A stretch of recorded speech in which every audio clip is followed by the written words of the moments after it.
Untuk merayakan euforia kemenangan sepak bola kita, kenapa Surya Paloh tidak terlihat ikutan pesta durian yang diadakan Jokowi di Medan kemarin?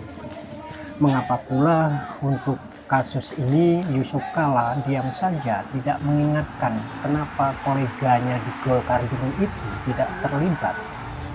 Bukankah pesta durian itu tidak membicarakan rahasia politik, apalagi dalam rangka membujuk-bujuk membubarkan koalisi perubahan?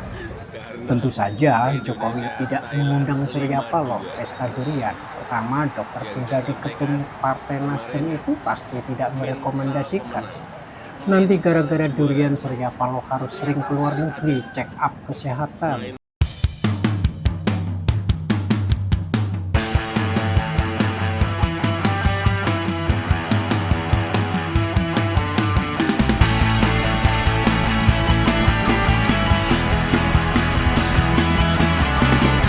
Merujuk penjelasan Jokowi yang paling eksplisit, karena Nasdem ya sudah punya koalisi sendiri. Dalam Pilpres 2024, Nasdem memang membangun koalisi perubahan itu dengan dua partai oposisi. Lucunya ini belum tercatat dalam rekor muri, padahal meski berkoalisi dengan partai oposisi, Nasdem tetap menyatakan setia dalam koalisi pemerintah. Apakah ini bisa masuk dalam kategori 7 keajaiban dunia dari Indonesia? Kita tunggu panitianya. Apalagi Nasdem bersumpah setia sampai akhir jabatan Jokowi Oktober 2024, walaupun tahu Pilpres akan dilakukan Februari 2024. Itu sebabnya para dosen ilmu politik pusing dengan adagium politik itu dinamis.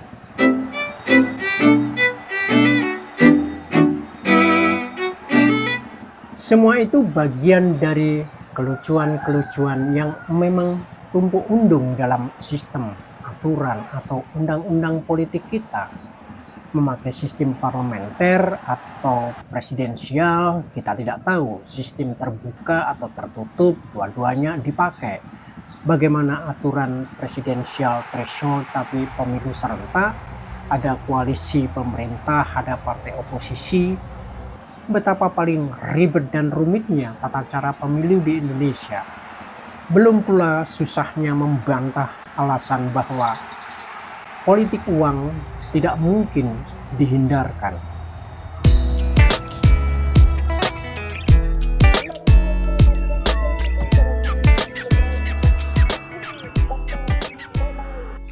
Dalam pada itu, situasi, kondisi, dan toleransi jangan disingkat untuk melihat kepolitikan Indonesia membuat kita tidak bisa jernih melihat kapasitas masing-masing aktor politik.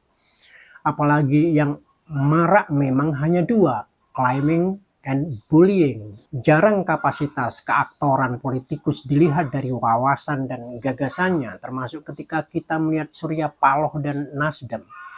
Dalam klaimnya, Surya Paloh dan Partai Nasdem punya jasa besar pada Jokowi. Karena itu ia merasa layak untuk tantrum, curhat kemana-mana. Apa salah Nasdem hingga diperlakukan Jokowi seperti itu? Dikesankan Jokowi pihak yang ditolong Surya Paloh, didukung Surya Paloh, tapi tidak tahu balas budi. Padahal pernyataan Surya Paloh dulu membantu Jokowi tanpa pretensi, tanpa pamrih.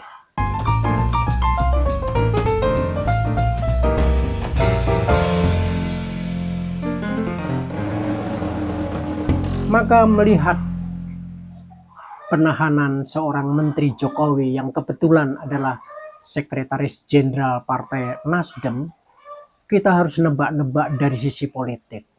Padahal secara hukum sudah dikatakan ada dua alat bukti cukup untuk mengatakan indikasi korupsi di situ.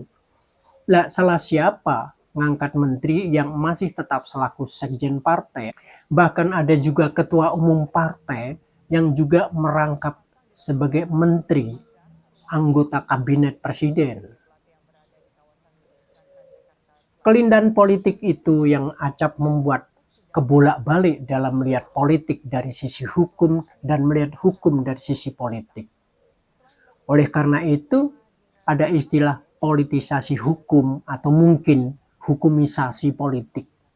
Meskipun istilah politisasi hukum biasanya lebih banyak dipakai oleh yang terkena kasus hukum sebagai cara ngeles politik, termasuk apakah Surya Paloh bakal membubarkan partainya karena ternyata ada kadernya jadi pelaku korupsi.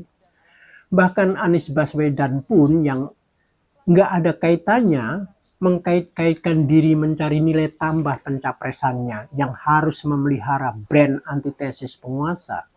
Konon katanya karena Nasdem mencapreskan Anies, kemudian penguasa memperkarakan Johnny G. Plate sebagai cara menggagalkan pencapresan Anies itu. Segitunya, segitu bohongnya maksudnya.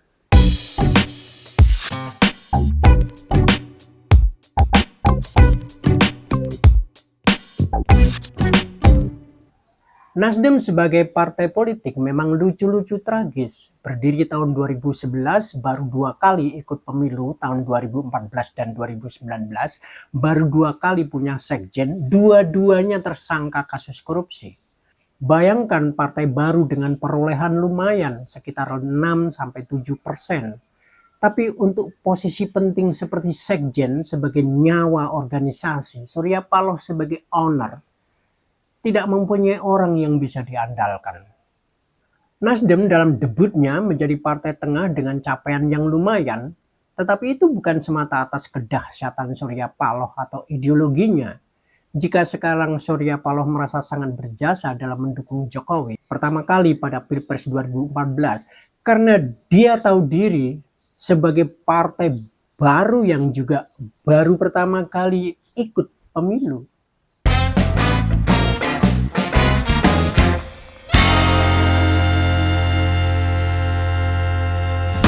Pada posisi itu jika kita jernih melihat, sesungguhnya Jokowi lah yang mengangkat Surya Paloh dan partainya. Jokowi pada Pilpres 2014 adalah kandidat dengan elektabilitas yang tidak bisa diremehkan, bahkan sejak Pilgub DKI Jakarta 2012. Efek ekor jas, kotel efek. Bagaimana pengaruh figur atau tokoh dalam meningkatkan suara partai di pemilu, itu dirasakan pada Nasdem yang mendapatkan efeknya sebagaimana PDIP juga tertolong oleh janji pencapresan Jokowi pada Pileg 2014.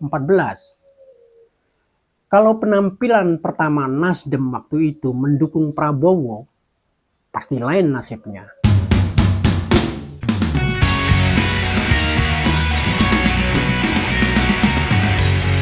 Dalam dunia medis, obesitas itu memiliki resiko-resikonya.